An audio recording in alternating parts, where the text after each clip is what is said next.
Welcome to episode 27 of the Fit, Strong Women Over 50 podcast. Hi, I'm Chris. And I'm Jill. Welcome to the Becoming Ellie podcast, Fit, Strong Women Over 50. This podcast focuses on fitness, health, and food for women over 50. We learn lots of things and get new inspiration from a variety of guests who join us. Yes, and the Becoming Ellie community gives us all the opportunity to discuss those new ideas and inspirations. If you're new to our podcast, welcome. You might be wondering why this community is called Becoming Ellie. Ellie was the Norse goddess of aging. Thor was challenged to fight with her, and of course he assumed that he'd win. I think everyone assumed that he'd win. Well, yeah. So you can imagine everyone's surprised when Ellie defeated Thor. Jill and I decided we wanted to be like Ellie, fit and strong, as we move into the second half of our lives. If you're interested in the Becoming Ellie community, you can find our website, becomingellie.com, and our page on Facebook. And we also have a private Facebook group where we discuss what we're doing to be fit and strong. Feel free to join us there. You can also find us on Twitter, Pinterest, and Instagram. Speaking of Facebook, I want to give a shout out to Christine Robertson, who left a review on our Becoming Ellie Facebook page. She said, "Feeling unmotivated after Christmas, discovered your podcasts and loving the information. I usually listen when I'm running, spurs me along to keep going and helps me to realize I can do this at my pace. Thank you." Wow. Thank you, Christine. Glad that you have joined us. Yes, I love to listen to podcasts when I'm running or working out, and I'm so glad to think that you're listening to us on your runs. I also want to remind people of some things available on our website. We have a list of mantras that you can use when running or working out. They're free if you just subscribe to our mailing list. Yes, we have a number of things available, like the Fitness Food ebook, and it's exciting that we've added some Becoming Ellie merchandise. I love the sweatshirt. So do I. People can check them out at becomingellie.com. We should probably get to the interview for today. Yes, today's episode focuses on healthy eating and why dieting isn't the way to go. Yes, I think our listeners will find this episode to be helpful. I know I had a few moments of real insight, nothing like some aha moments to get you thinking. Jill and I talked with Melanie Jatsek, author of Missing Peace. Just so you know, peace is spelled P-E-A-C-E, not the other kind. Right. So Melanie is a registered dietitian and a nutrition expert. She shows people how to get the most out of what they eat by choosing foods that supercharge their health and energy. She holds a Bachelor's of Science in Dietetics from the University of Akron, is the author of 3 books, and the creator of the Healthy You program.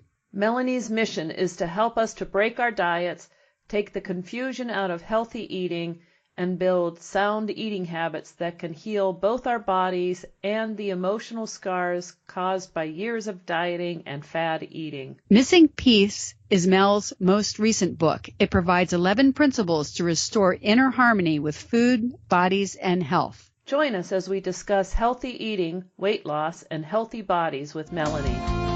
Well, hello, Melanie. This is Chris. Hi, Chris.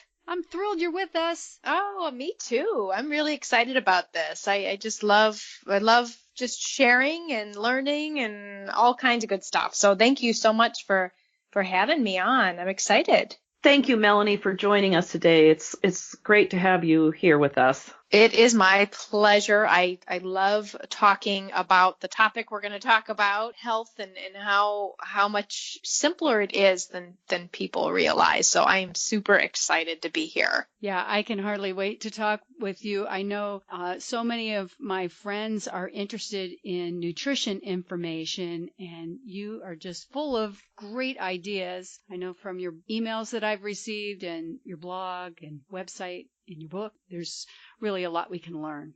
Yeah, I just love, it was trial and error. They always say, you hit a wall, and sometimes you hit that wall for a reason. So, mine might not be the only way. And of course, it's not the only way, but it's definitely a way for those who are struggling to shed a little bit more light on maybe why they're struggling. So I'm excited. I'm excited to talk about this. Your most recent book is called Missing Peace, and I gathered that it was published recently. Yes, it was published at the end of September. So yeah, it's brand new. Okay, what's great.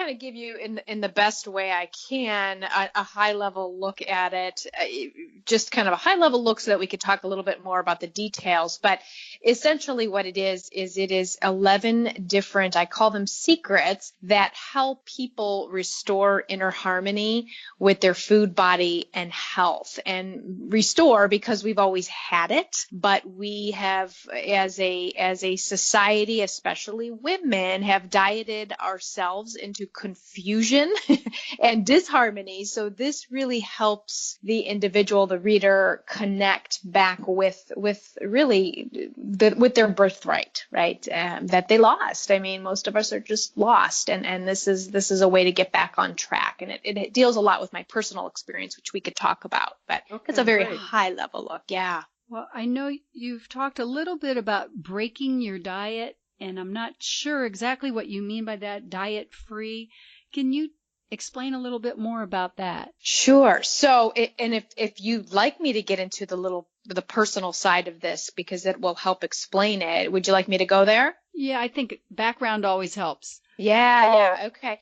So back in, the late 90s, I went through a 3-year battle with binge eating disorder. And it was more of a journey. I call it more of a journey now than a battle, because it was probably life's biggest gift to me. So essentially what happened was, I went out and I was partying, young, in my early 20s, partying and couldn't fit into some of my clothes. And so like most people, you go on a diet, you cut calories, you exercise a little bit more in hopes that you'll shed, those 5-10 pounds that you put on. And never did I realize in my wildest dreams what would happen as a result of just that one, I always do air quotes, innocent little diet. And before I tell you what happened, I love the listeners to understand that I was studying to be a dietitian at this time.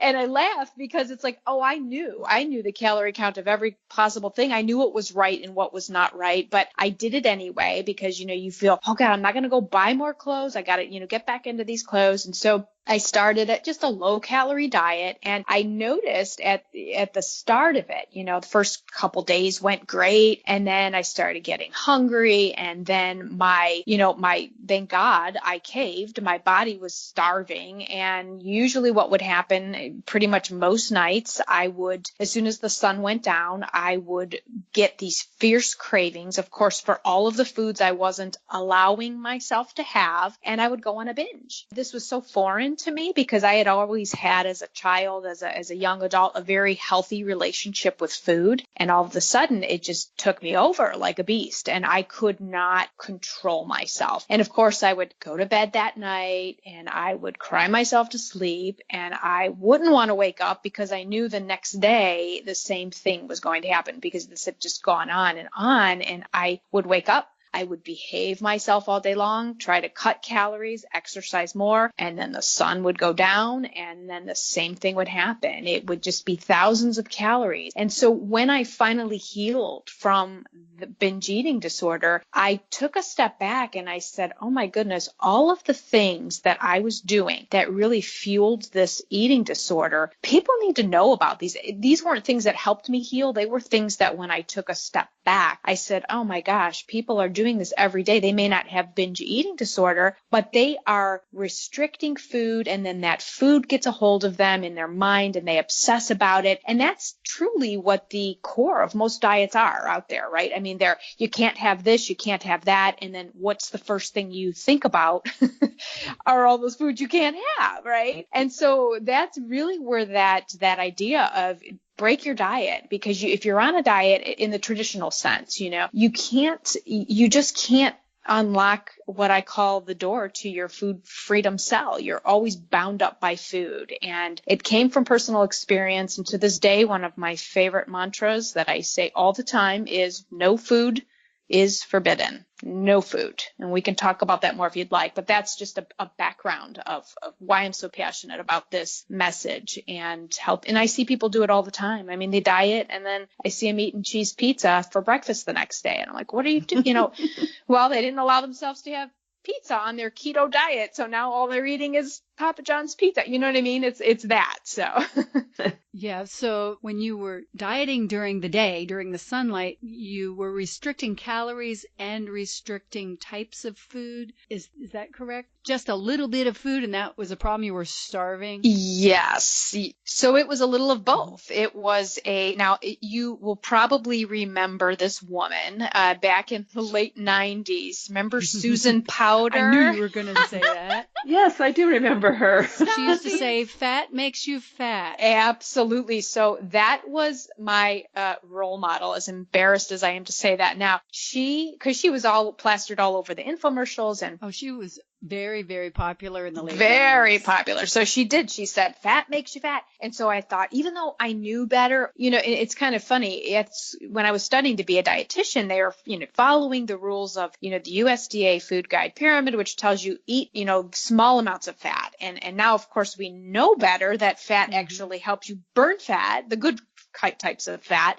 Dietary fat helps you burn fat. But at the time, that was the message, that low fat and fat free are better for you. And so I would restrict myself to everything was fat free, everything. And at that time, it wasn't hard to find, right? Fat free cookies. Oh, they're healthy, right? Fat free Twinkies, all that stuff. And so what happens when you restrict fat is you're never satisfied because fat keeps you full. So what would happen was I would restrict the fat and then would never feel full. And then I would eat a little more and then that would just snowball into a binge. And of course I was cutting calories. The bottom of the pyramid had carbs, if I remember right. For heaven's sakes. Yeah, 12 servings of bread and pasta a day. Yeah, I do remember that. I mean, we had that as government guidelines, which seemed like forever. And I think that there may be some listeners that are kind of surprised that, you mean it's not? Oh, yeah. Because I don't think they've promoted it nearly as much as they promoted the food pyramid, Yeah. Oh, yeah, that is. And it's still heavy on the grains. It's still heavy on the starches. And we could go in whatever direction you want with this. But yeah, it's such misinformation. And it's still a reason why, in my opinion, you're telling people to eat, the bulk of their diet should be grains. And all that does is perpetuate, insulin production and fat storage. And it's really hard for people to shed weight. Even if they're not trying to go on a weight loss diet, it's easier to gain it. It's easier to hold on to it. And so at that time, that was the model I was following, and it's just destined for disaster. Yeah. So yeah, it wasn't good. Yeah, that totally makes sense. Well, perhaps you could. All right. So that sort of leads us to what actually makes for a healthy way of eating. Well, I'm the first person to say that there is no one size fits all, because what works for me may not work for somebody else. And of course, there's certain foods that people, refuse to eat, or maybe for ethical reasons they won't eat. So what I have found works for me, and by how I can really gauge that, is my blood metrics, meaning my cholesterol, my glucose, and all of those inflammatory factors are all down in my body. What works for me specifically is not the vegetarian diet that I was following for nearly 20 years. So what I follow is more of a Mediterranean style eating plan, which means I'm eating lots of good, healthy, fatty fish like salmon, and really good, healthy, fatty foods like avocados, and using, nuts and seeds and as a snack, and nut butters, in proper quantity. But I don't weigh and measure anything. I just, eyeball it and say, this is what is going to satisfy me. So it's really the key of really good, healthy fats, good source of protein, but not an abundance of protein. Like many people think, oh, we got to eat, 8 ounces of protein at every meal or whatever. It's not a high protein. It's more moderate protein, a little higher in the fat, because that is what I found for me keeps my blood sugar controlled and my good cholesterol just thriving. I do not count calories, but I just listen more to my body. And of course, it goes without saying that the sugars are very minimal. I eat a little bit of fruit, mostly berries, lots of the non-starchy vegetables, like obscene amounts by most people's standards. I was going to say, I haven't heard you say vegetables yet. That's the most of it. I mean, really by quantity, that's the most. And you know what? And I look at it now when I eat them. In the past, of course, I was like, oh, I'm eating them because they're low calorie. But now I'm eating them because I'm like, gosh, look at the gift I get to give my body every day. I mean, what a gift this is that I'm treating my body to these vegetables instead of, ugh, gotta eat the, it's just, it's such a wonderful feeling. So that's essentially what I do. Now, most people, they may agree or not agree. As far as grains, let me take a step back. I've minimized my grains because I found that, for me, grains tend to spike my sugar, tend to, cause long-term glucose problems over time. So I really minimize that. And what I mean by that is I add a little bit by way of a little bit of quinoa, which really isn't even a grain. It's more of a seed. So like cooked quinoa. I might do like a little bit of brown rice. If I do bread, it's very minimal because I just don't crave it anymore. So that for me keeps me on track. Now, I'm not going to lie and say that I don't dig into a bag of, really good tortilla chips more often than I should, because that is my love right there.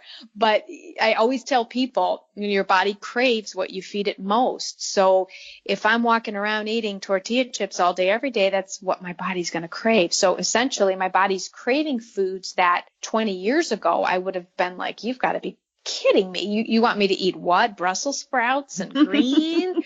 Now I can't wait to roast up some Brussels sprouts. I love, love, love it. So when you make Brussels sprouts and you roast them, tell me how you make those. I just love this. So what I do is I take some avocado oil. Yeah, you could use olive oil, but olive oil necessarily isn't good for high heat cooking, which roasting is more high heat. So I use avocado. You could always use coconut oil as well. So I cut the Brussels sprouts in half, cut the ends off, put them in a bowl, and I just drizzle avocado oil on them, and I shake it up to coat them all, put them on a baking sheet, and then sprinkle them with fresh sea salt, fresh ground Himalayan sea salt and pepper. And then I put them in a 425 degree oven for about 30 minutes. And that's just enough time to make those little crusty brown, the leaves on the end just kind of shrivel up just a little bit and get really crispy. And I always say I'm the worst wife ever because my husband does not even know that those little crispy little leaves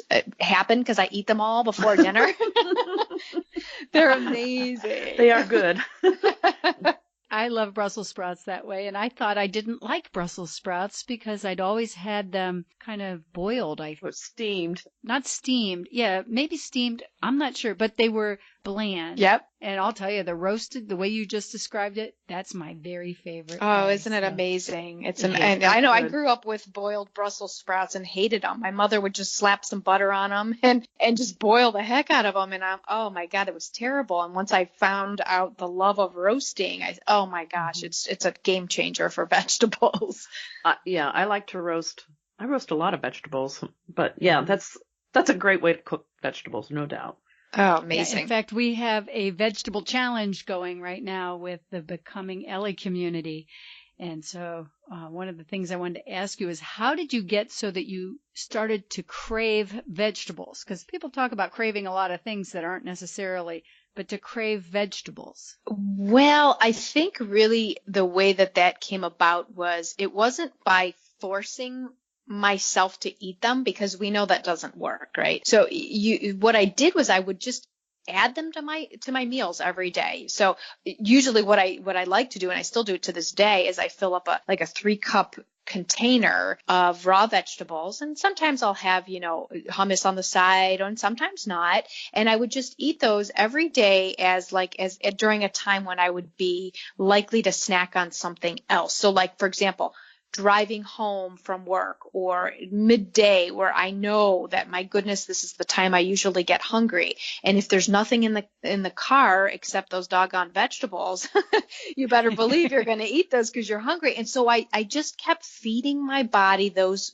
vegetables. And after I would say a good month, if I would miss out on them or I'd skip them or I wouldn't make the time to cut up the vegetables or make some for dinner, I started to miss them. And I noticed that my taste buds changed. And a lot of this has to do with the state of your microbiome, meaning the balance of good to bad bacteria you have.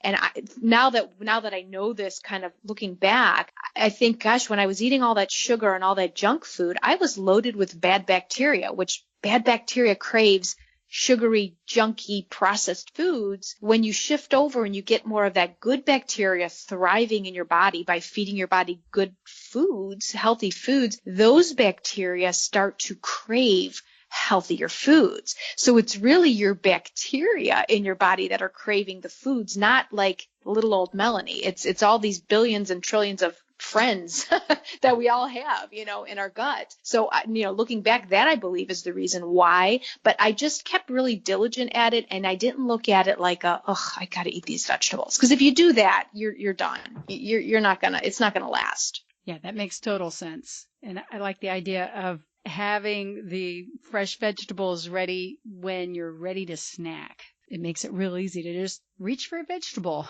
instead of, something like a potato chip. Well, right. Sure. And I tell people that all the time. I say, you know what? Don't kid yourself and think that when you get home from work and you're hungry and you walk in through that garage door, that front door, don't think you're going to go in your refrigerator and pull out the carrots and chop them up and the bell pepper. You're not going to. Because you're hungry, you're going to reach for something that is going to raise your blood sugar immediately, which is something sweet or those processed chips. You're just not going to take the time when you're hungry because you've almost, in a sense, lost your mind. You're like, I need something, and it's not going to be vegetables, right? So if you have them and you kind of get ahead of yourself, that makes all the difference in the world. Just that one strategy, 3-cup container of raw vegetables, and there's no rules there. You could put whatever raw veggies you want. That can be a game changer for people. I used to do something like that when I was commuting. I'd work all day and then I had a fairly lengthy commute, and I at some point figured out that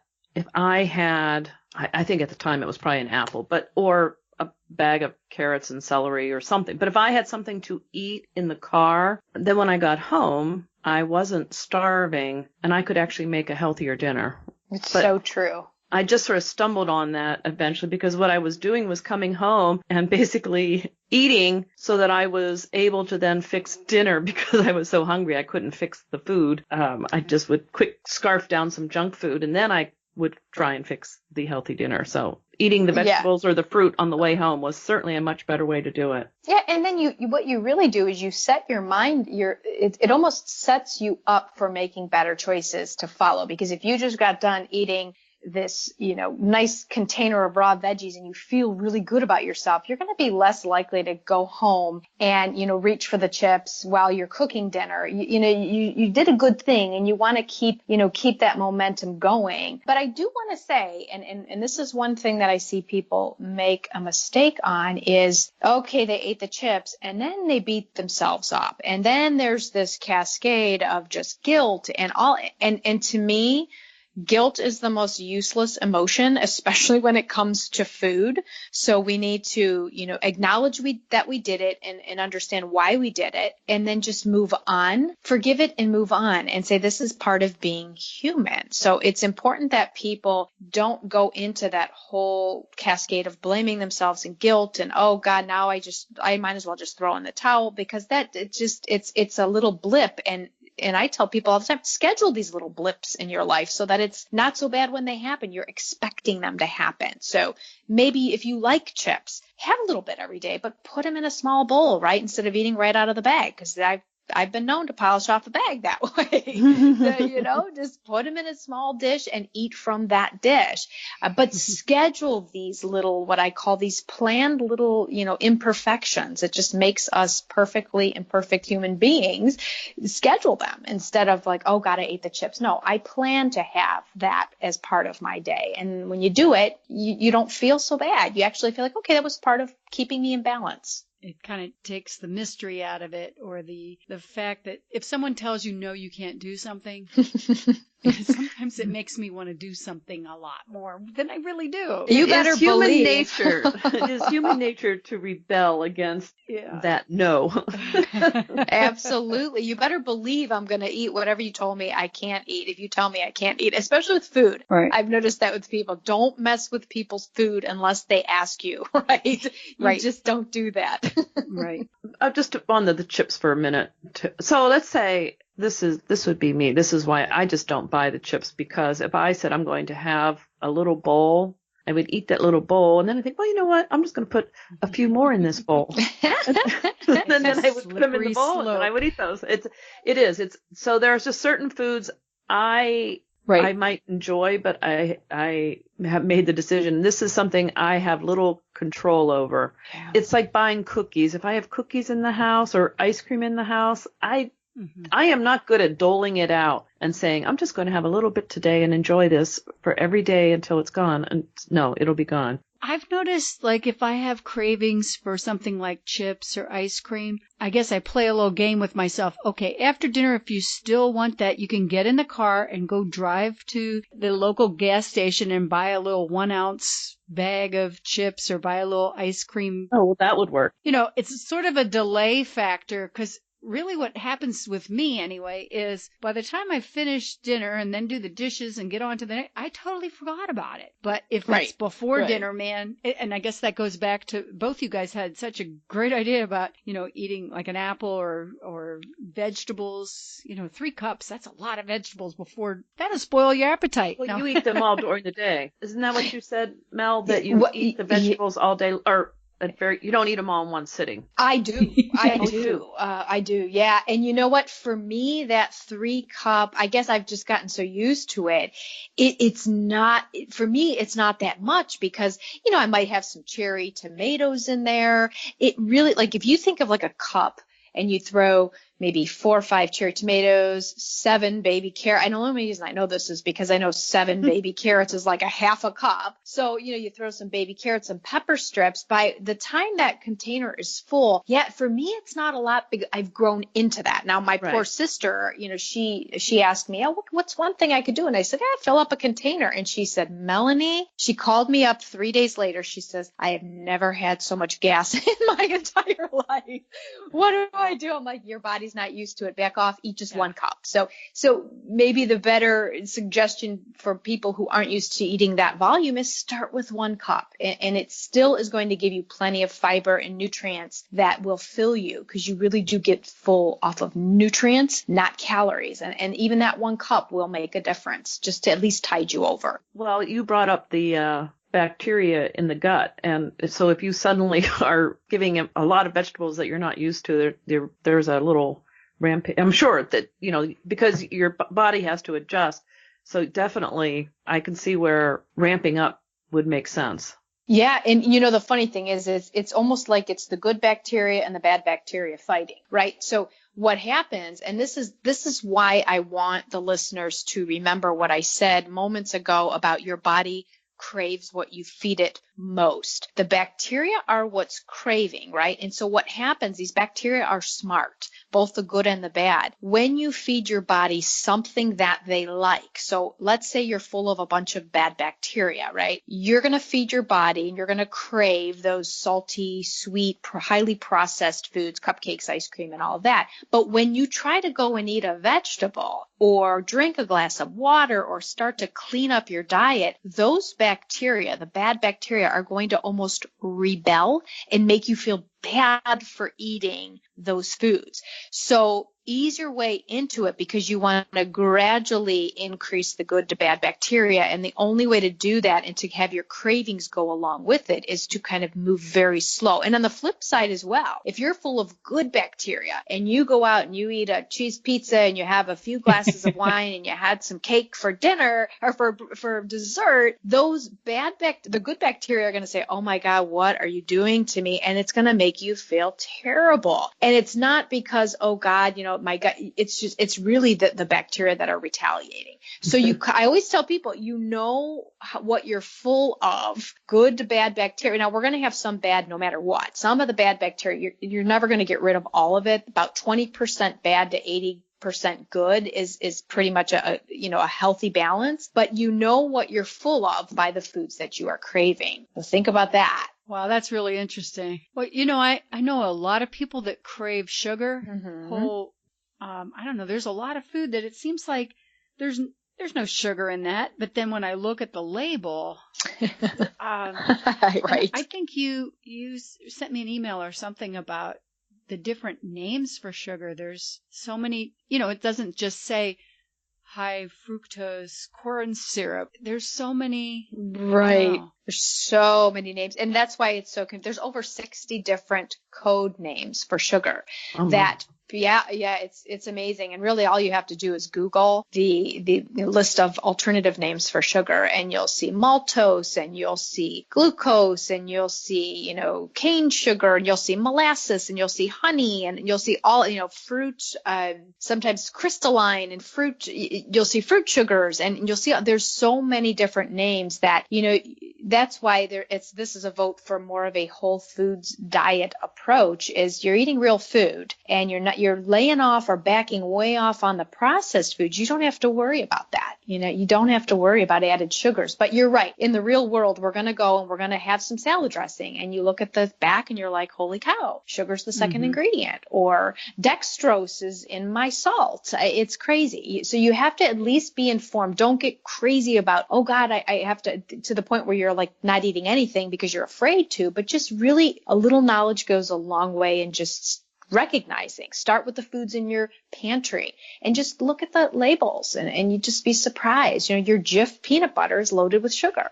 I just had to yell at my mom and dad about this. I'm like, Mom, my dad says, well, it says natural on the front. I'm like, sugar is natural, Dad. And he just looked at me. So it's in everything, and it tastes good. Jif peanut butter. I remember eating that with a spoon growing up. I loved it. Well, 'cause it was the sugar, right? And the salad dressings and the barbecue sauce and all the things that are the condiments. Yeah, ketchup.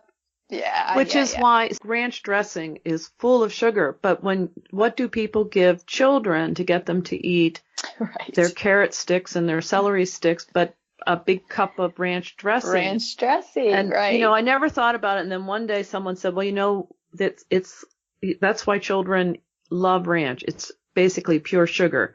Yeah. Wow. And it doesn't taste sweet. And that's the kicker of it all, is there's so many things that you may be eating that don't taste sweet. And oftentimes, I can tell that something has sugar in it that was disguised is I tend to have this heightened level of hunger that I'm never quite satisfied. So if you remember what I said, that your body gets full off of nutrients, not calories. When you're eating foods that are really, really chock full of nutrition, like your fruits and your vegetables and, your nice piece of fresh salmon or a healthy avocado or some eggs, your body fills up. Almost, I call it like satiated to the core. You feel nourished, right? But when you set out to eat a cheese pizza or a bag of chips, your body is searching for the nutrition that isn't there. And so it keeps looking and looking, and it grabs another handful, and it's like, okay, why am I not getting full? Well, because there's no nutrition there. So if I'm eating a food that I'm like, okay, so this isn't doing it. This isn't shutting off my I'm full, my hunger switch. My hunger switch is still there. I know that there's probably some hidden sugar in there. And again, I don't beat myself up. It's just like, okay, make a mental note of that. That probably has some added sugar, and it's not that it's off limits. It's just, I know what it does to me. And do I want to go there? Do I want to leave the meal still hungry? No, that's depressing. You could eat a whole meal and still be starving your body for nutrients, right. I guess. So true. I think that probably answers my question, which was I was going to ask you, besides sugar, how you feel about artificial sweeteners. And I'm going to guess they don't necessarily provide a lot of nutrients, so therefore they're not going to. I hate them even more.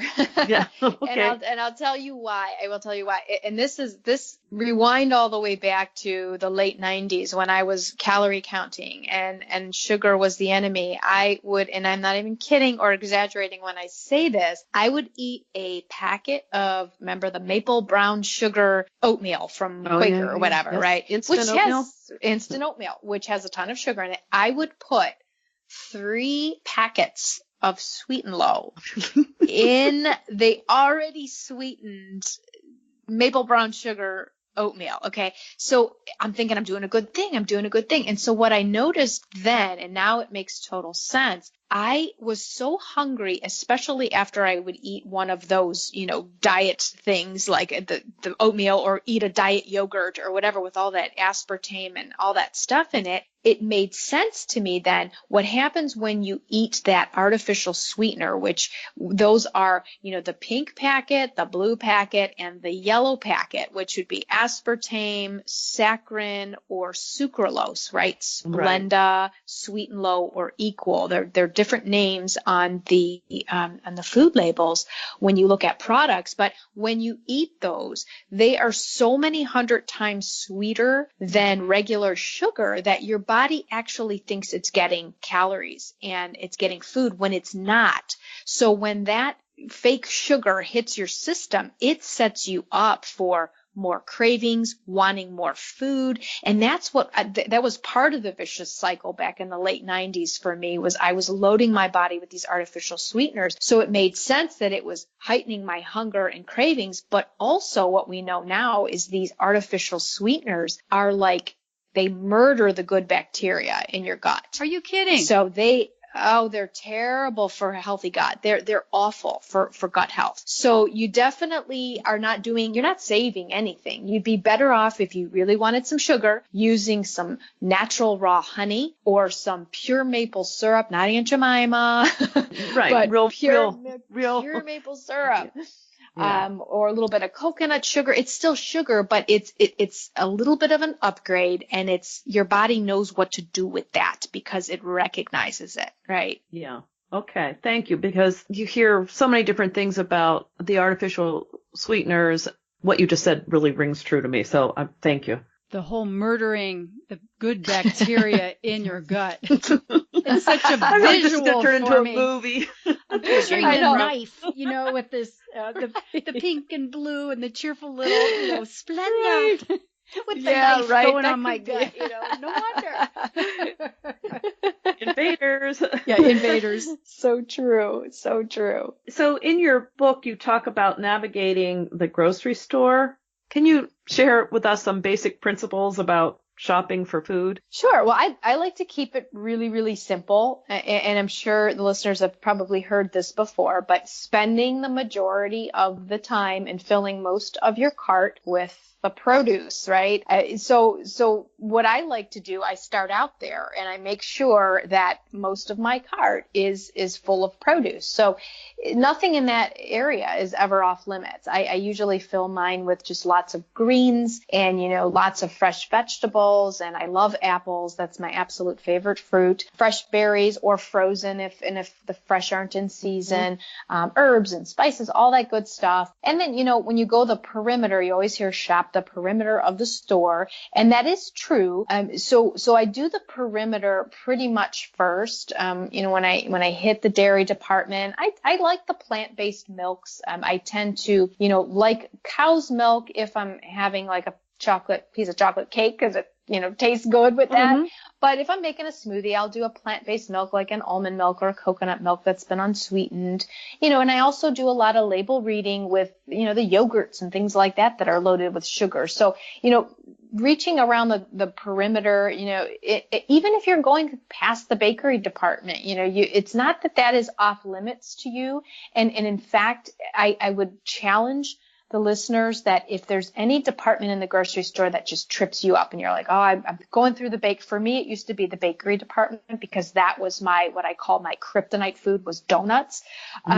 Now to this day, when I go through that bakery department, I make it a point to stop in front of that donut case, and whoever's listening that may have a department or an area where they are just really at odds with themselves about putting certain things in their cart, stop in front of whatever food trips you up and just look at it and you could say it out loud if you want, if you don't mind people thinking you're crazy, but you could say, and I do this, I say, listen, donuts, I could so put you in my cart if I want to. I'm allowed to have you, but today I just don't want you, right? So I do that every time I go grocery shopping. So, those areas. So you're going around the perimeter. Frozen foods are wonderful if you're sticking with fresh or frozen fruits and vegetables without any sauces or anything on them. There's also a lot of good new frozen foods like frozen quinoa to make it easier for people to cook up versus boiling, on the stove. Frozen, cauliflower rice. If you're looking to, really replace those starchy foods, there's frozen cauliflower rice, frozen veggie noodles now, the spiralized noodles. I've seen those frozen. So I stock up a lot too on those good frozen foods. And then, of course, fresh meats and seafoods always go in my cart. I absolutely love the fresh chicken, especially Northeast Ohio people. Gerber chicken is a wonderful local Amish raised chicken that tastes amazing and it's economical. Going, through that fresh and, deli, I skip over that. I'm not into lunch meats because they are really processed. Mm-hmm. There are some that are less processed, but I tend not to spend time there. I do spend time in the cheese department. I'm not going to lie. That is my one thing that I make room for every day, and I don't skimp on low fat or yogurt cheese. No, I want real cheese, right? Real good cheese. And then I go up and down the aisles, and the inner aisles aren't awful. You always hear people say, stay out of the inner aisles. Well, there's some good quality, high quality foods in those inner aisles, right? Peanut butter that doesn't have any that's where the sugar. peanut butter is. Oh gosh, yeah, I would die without peanut butter, right? Peanut butter and, dried fruit that doesn't have any added sugar, and that's okay to add to a trail mix. Nuts and seeds are in those inner aisles. Beans and lentils, which I'm a huge fan of, are in those inner aisles. You get kind of, people get lost when they go down the cracker and the cereal and the chip aisle, but there are options in those aisles that are, I call upgrades. They're not health foods, but they're an upgraded version to some of the more processed, highly processed things. So I do the entire grocery store. I just tend to spend most of the time in produce and then kind of go from there. And usually by the time I'm done, my cart is overflowing and I'm ready to just bust. So I do spend time in almost every aisle, really. Do you have a practice when you get home immediately from the grocery store that you do something for food prep, or do you have a certain time of day or? I don't. I wish I was getting better at that, but to be honest with you, I'm not. What I do on a weekly basis, I will tell you, I do a little bit of food prep, and this is almost like these are staples. I'm always boiling up a good half a dozen, 6, 7, 8 eggs, so that I can use that as a quick, breakfast in the morning, with maybe a healthier nutrition bar.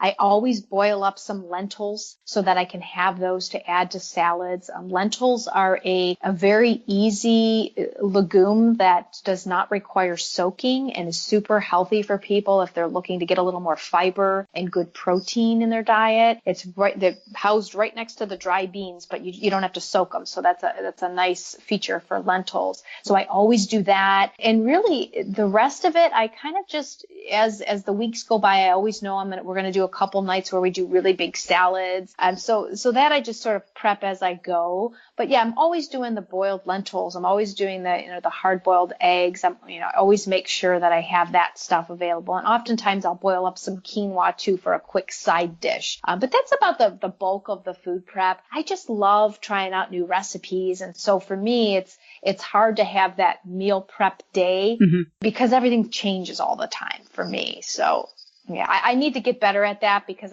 people ask how to do it. And I'm like, I don't know, because I stink at it. Yeah, I just wondered because I find that everyone has a different kind of routine. Is there a certain day of the week that you go grocery shopping? You know what? It's when the refrigerator is empty and we're like, help. So whatever day that is. Okay. This week it was, what was it? It was the day before the big freeze. So that was we're on Thursday. That was on Tuesday. I did that on Tuesday. We had nothing left except, a jar full of olives, and it was time. Well, olives are good, but it won't get you through the deep freeze. Right. Well, before you came on the call, I was saying to Jill, there's something about this cold weather. It just makes me want to eat. And, Isn't that funny? I don't know what it is. Is that a thing, or is it just my imagination? No, and I don't know if there's any science behind it, but I agree. So before the call, what I did for lunch, which isn't typical for me, is I took out two wild rice, brown rice cakes, and I slathered each half with some really good peanut butter and sprinkled it. I mean, a lot of peanut butter. I'm not talking a lot of peanut butter. And I sprinkled it with some flaxseed and I, threw some apple slices on it. That to me is comfort food. I think we like to feel comforted in these times. Mm-hmm. At least that's how I feel. And that's what I tend to reach more towards comfort foods when it's cold and snowy. And so I guess, we could do a lot worse than, rice cakes with peanut butter on them. That sounded pretty healthy, Melanie. Yeah, but for me, that peanut butter, I mean, it's just, it's so comforting. But yeah, we do. I think it's more of a comfort thing. I really do. Kind of circling back, you had described how earlier in your life you had an eating disorder, and I am assuming that your book addresses that in some places, but when you talk about missing piece, is there something in the book for folks who do not have an eating disorder? Sure, and the amazing thing is the book Missing Piece is not for people with eating disorders. Okay. It's actually for anybody who has a little bit of dysfunction with their eating and they can't seem to just stay on a path of healthy living. They start and then they stop, and then they start and then they fall off. So really what it is what I call these missing pieces are tools that help you connect with what I call your internal GPS, right? These tools, which are the 11 missing pieces of the book, help to guide you home to where, your peace in your mind and your body and your health is waiting for you. Really, this book is for anybody who has ever struggled with staying on track with their journey to healthy living. So these 11 things that I learned after I healed. So again, these aren't things that, okay, I went through this and this is what healed me. Not at all. The 11 missing pieces were almost like little thought patterns that it's just shifting the perspective of how you see yourself and how you see your food. So for example, one of the earlier missing pieces is what you resist persists. And when it comes to food, if you're resisting calories, if you're resisting certain foods, those calories and those foods will own you, right? So it's when people go on diets, they have a list of foods that they should have or can eat and then can't. And then, like I had said earlier, you focus on what you can't have. Another is what you feed your body most, it will crave. That's another one of the missing pieces. So it teaches people how to get your body to crave healthy foods like those Brussels sprouts. It's also, there's a missing piece called awaken to the source of your unsupported cravings. So we wonder why we crave, why is my body craving salt and what is that doing in my body when I'm eating processed foods, or, what exactly happens when I drink alcohol and the next day I want to eat everything in the house. So it digs in a little bit rather than blaming yourself for these things. Just understand what these cravings and these unsupportive cravings do and how they originate in the body and how to flip them on their side and make them more supportive cravings. And then it even digs into a little bit more of how you see yourself. And this is one of my favorite missing pieces, is called live with the end in mind, right? So we live our lives as if we are where we are and we are struggling to achieve the healthier side of us, right? We see ourselves as with healthy blood sugar, healthy cholesterol, but we're living in a body that does not have those things. And we're making choices from the end of somebody who has high blood sugar. So this particular missing piece really challenges the reader to pick themselves up and put themselves into the body that they want to live in and live from that end and make choices from that end as if you already are, the product of your wildest dreams, your healthy body that you want to live in, live from that end. And that is such a powerful, powerful thing, because you always ask yourself, okay, if I had healthy blood sugar, would I eat this jelly donut for breakfast, or would I choose maybe a smoothie or maybe avocado toast? And the more you ask yourself those questions, those types of questions from the mindset of, if I'm already healthy, how do I stay here? It's a really empowering place to be. So it's those types of things that these missing pieces really challenge people to connect with that deeper side of them that is already well. If I could say we are all really well at our core, we're just not allowing it. You know, we're living from the other end, from where we are and where we see what we see in the mirror, rather than what we're capable of. Thank you. That makes a lot of sense. And that sort of leads to changing the negative thinking into positive thinking. We've talked about this before on our podcast about having positive thoughts, but how do you work with people to help them change that inner voice to be positive? Well, you know, I deal a lot, and I am a huge proponent of meditation. And if you don't like that word, or if the listener doesn't resonate with that word because it might conjure up some strange images, just think of present moment living, breathing, being in the moment. First thing I tell people when it comes to, you know, getting rid of negative thoughts is don't push them away, because what you resist persists, right? So if you have negative thoughts just flooding your mind, the goal is to not say, go away, I'm only going to think positive things, because it's not believable. Instead, it's taking time to get into your body and breathe and really recognize that thought, you know, see that thought, hear that thought, and then open a window.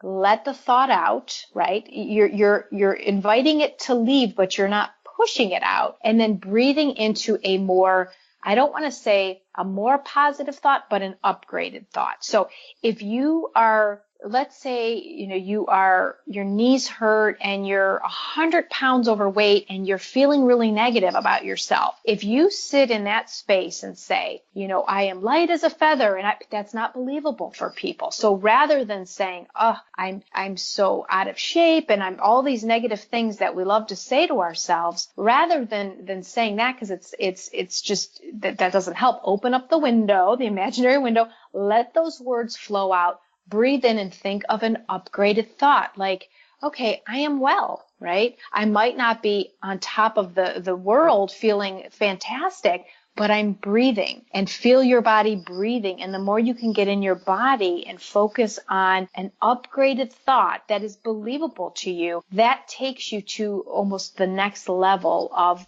well-being. So it's not always telling yourself, oh, I'm positive, I'm happy. That doesn't tend to work. It's just getting back into your body, letting those negative thoughts come in, but not identifying with them, opening that window, letting them out, and choosing just a better feeling thought, an upgraded thought. Because I'll be honest with you, some days if I'm in a crabby mood, whatever, if I sit on my meditation cushion and say, Melanie, you are happy, it's not believable. I have to breathe and I have to say, Melanie, you are sitting here and you are breathing, and your breath it's very easy for you to breathe, right? And what a gift that is. And then I go into a little bit of gratitude. What am I grateful for? And you better believe when you get on that gratitude path, if you haven't experienced this already, you start to find things to be grateful for, even if it's that you have toes. If that's all you can find to be grateful for, and you express that gratitude, you notice a little lift in your mood. It sort of just takes on a whole life of its own, and what that can do for you. Gratitude is huge, huge, huge, huge.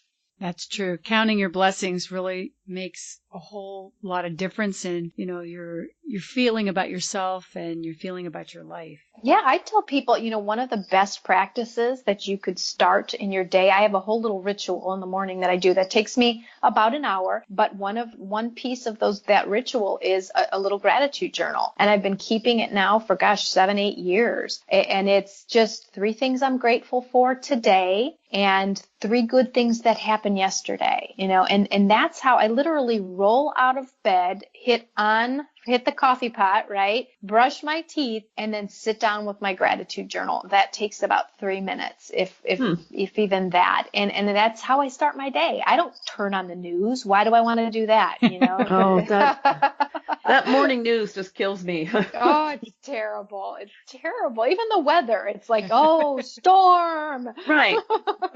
When did weather become so dramatic? I mean, oh my gosh, isn't it crazy? Well, I think it's just the whole news thing they want you to watch, so that's a little bit more scandalous and, sensational than it needs to be. But, sitting quietly with your gratitude journal and thinking over what great things happened yesterday and what you're thankful for today, that's a wonderful way to wake up, isn't it? You start your day on a good note. And that way, when something happens throughout the day that might not be pleasing to you, and it's going to, right? Things aren't always going to go our way. When you start your day with that little bit of gratitude and that little bit of quiet, you tend not to be as reactive to that thing, that inevitable thing that may happen. It really does set the tone for a better day. Your expectations are higher because you started out on a grateful note, right? Mm-hmm. And we get our expectations, we set them, we get what we expect, right? Right. And, it reminds me when you said that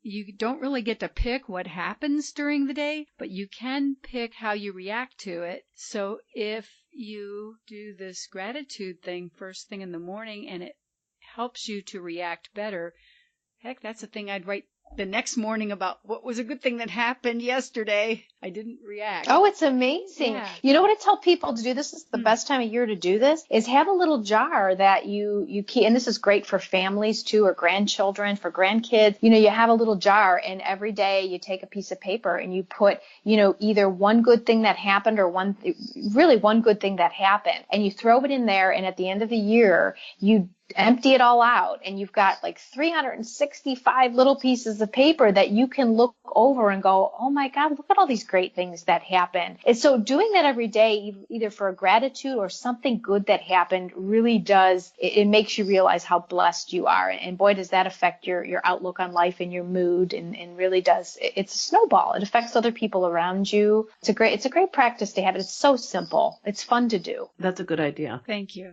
Well, I have one more question for you. How do you define fit? So I look at it, fit in both body and mind, right? Fit is not a number on the scale. It is not even a body fat percentage. I don't look at those. I look at how are you able to walk up those stairs? Are you able to get through, an exercise class? Even if you're 40 pounds overweight, is your heart fit? In that respect, I don't look at the biometrics. I just look at how are you able to get through, an exercise class or challenge yourself to the next level. Mentally, spiritually fit, that's huge. And that is sort of how do you see do you see yourself as something greater and bigger and deeper than what you see in the mirror? And if not, we need to work on some spiritual fitness and mental fitness there, because we are so much more powerful than what we see in the mirror. So I have a definition for both. Great. Thank you. Melanie, we've hit the lightning round. So these are going to be a series of just quick questions. You can give a quick answer, or if you want to elaborate, feel free. Okay. And occasionally someone says both or neither, so feel free. Okay. Zumba or Pilates? Ooh, I've started with Pilates. I'm new to it, and boy, I'll tell you, does that make you sore? So I'm all for the Pilates. I don't have any experience with Zumba, so I'm going to say Pilates. Okay. All right. Second question: bike or run or swim? I love running. I love it. Makes me feel good. Broccoli or cauliflower? Oh, broccoli. I think I know the answer to this one. Vegan or paleo? Paleo, that word trips me up. I hate these words, these paleo and this keto. So yeah, I would say paleo, because as I alluded to before, I was a vegetarian not a vegan, but a vegetarian for 20 some years. And, when I went back to eating meats, responsibly sourced, good, healthy meats in small to moderate amounts, everything got better for me. That's right. Just how my body works, and it likes meat. Yeah. you meet people who do very well on vegan and other people who do not. So it's a testament just that we are all different and unique people and human beings. Some people, their blood metrics would be much better on a vegan diet. We're just so unique. So yeah, for me, I'm a meat eater and can't believe I'm even saying that, but I am a meat eater. Okay. Gym or park? Oh, park if I can, except for days like today when it's -5, right? Okay, right. Eggs or oatmeal? Eggs. Okay. Treadmill, Stairmaster, or elliptical? Because I like to run, I will say treadmill. But then the second, if it's not a running day, definitely the Stairmaster because it kicks my butt every time. Oh, those Stairmaster machines are killer cardio. Oh, they are top. They are. And that's for the listeners too. If it feels like a walk in the park, which sometimes the elliptical does for me, that might be on a lighter cardio day for me. But if I'm really looking to work, the cardio, the elliptical just doesn't do that for me, even if I put up the resistance. So I want to feel like I'm sweating and I'm working out, even if I'm cursing that Stairmaster the whole 20 minutes I'm on it. I'd prefer to really feel like I got a good workout, make my time count. Right. Okay, wine or beer? Oh, wine. Red, particularly. Okay.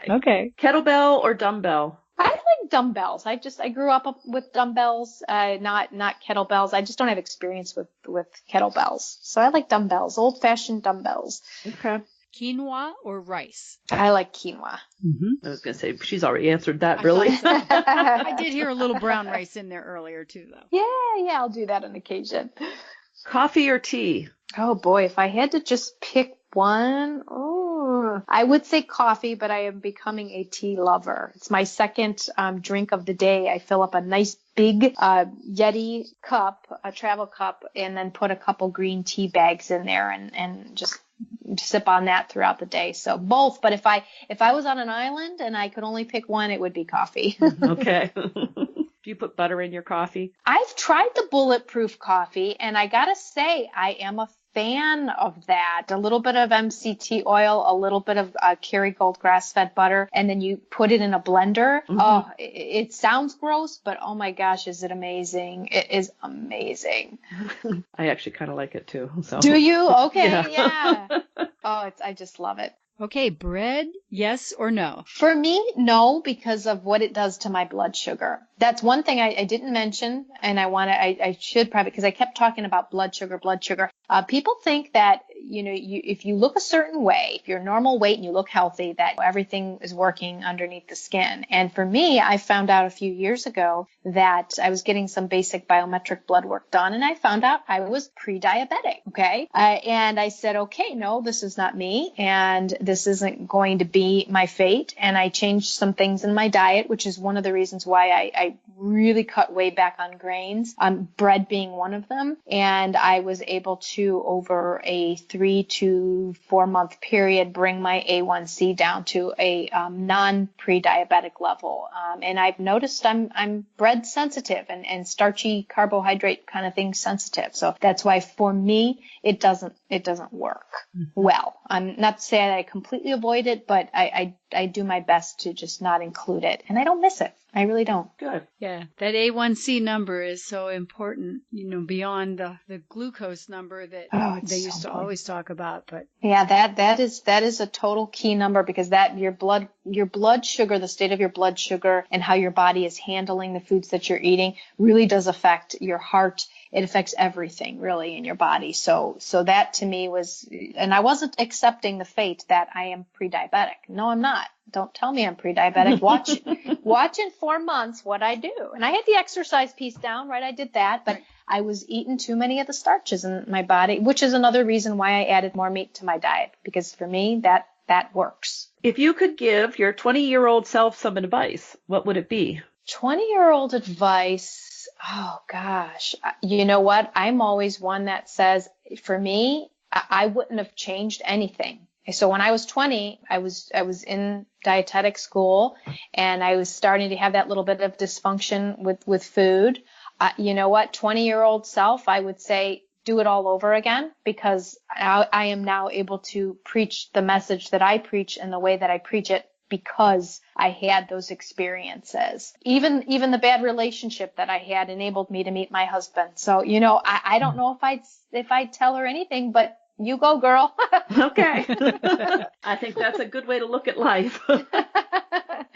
If people wanted to find your book or find you, where should we send them? Well, probably my website is the best. I do have a Facebook page that people can check out. It's Healthy You, but if they do @Missing Peace, MISSING Peace, PEACE on Facebook, they can find my page, and I always post my blog posts there. But my website is melaniejatsek.com, and you can put that in the show notes, and they can get information on my book there, and my blog posts and my fun recipes that I post, and just my philosophy. Just it's this. But every week I post a different thought and a different product recommendation, lots of fun stuff that people can learn and also challenge the way that they think and see themselves. Okay, I noticed you have some very nice recipes on your website, so people should check that out for sure. Thank you. Yeah, they're fun. My readers challenge me to keep cooking, and my husband doesn't complain. He loves it. That's great. Thank you so much for sharing so much of yourself with us and with the listeners. I know it's been very enjoyable for me to listen to this, and I really got some great gems out of it. My pleasure. Can you just, remember two things? The one is always tell yourself no food is forbidden, so that you could be in the driver's seat. No matter what that food is, you may not choose to eat it, but if you have that restrictive mentality, it never worked for us. And then really the second is you crave what you feed your body. So, see what your craving states are, and those are two of the most powerful messages that I'd like to just leave you with. All right. Well, thank you so much for joining us, and it's been very enjoyable talking to you and very informative. Oh, thank you, Jill and Chris. Really, this was such a pleasure for me, and it's exactly where I was looking forward to being in this moment. It was really something I was looking forward to. So thank you for inviting me and spending this time with me. Well, thank you. Bye-bye now. Okay, bye-bye. Bye. Wow, that was quite the interview. I have a lot to think about. Yes, I really like the food prep tips. The hard-boiled eggs, cooking some lentils, and preparing quinoa ahead of time. And what you said about what you feed your body most, it will crave. I think that's great. I like that too. I think that I may try the eating 3 cups of vegetables each day. Everyone we talk to about food stresses the importance of vegetables. It doesn't seem to matter what way of eating they follow. Vegetables seem to be its key. Yes, I've noticed that. And that makes me feel even better about the new vegetable a week or cook a vegetable a new way each week challenge that we're doing. Yep, apparently we're on the right track with that. Melanie's ideas on why not to diet and how to eat in a healthy way really give us some good ideas. We've talked a lot about blood sugar levels before, and I thought Melanie did a good job of explaining some of that, including the A1C numbers. I really liked her answer to your question, how do you define fit? It's a good way to see fitness, not concentrating so much on numbers like weight or body fat percentage, but instead focusing on what you're able to do. I hope our listeners will let us know what they found helpful in today's episode. You can leave us a message on our website, becomingellie.com, or on our Facebook page. But we also have a phone number where you can call to leave us a voice message. And that number is 330-970-6662. The number is also on our website, so don't worry if you don't have a pencil in hand. If you enjoyed today's episode, make sure you subscribe to the podcast. You can do that where you listen to podcasts. Yes, and you can also subscribe for updates on all the Becoming Ellie activities by subscribing at our website with your email. Thanks for listening. Join us for the next episode of Fit Strong Women Over 50. Yes, see you next time. Bye-bye for now. Bye.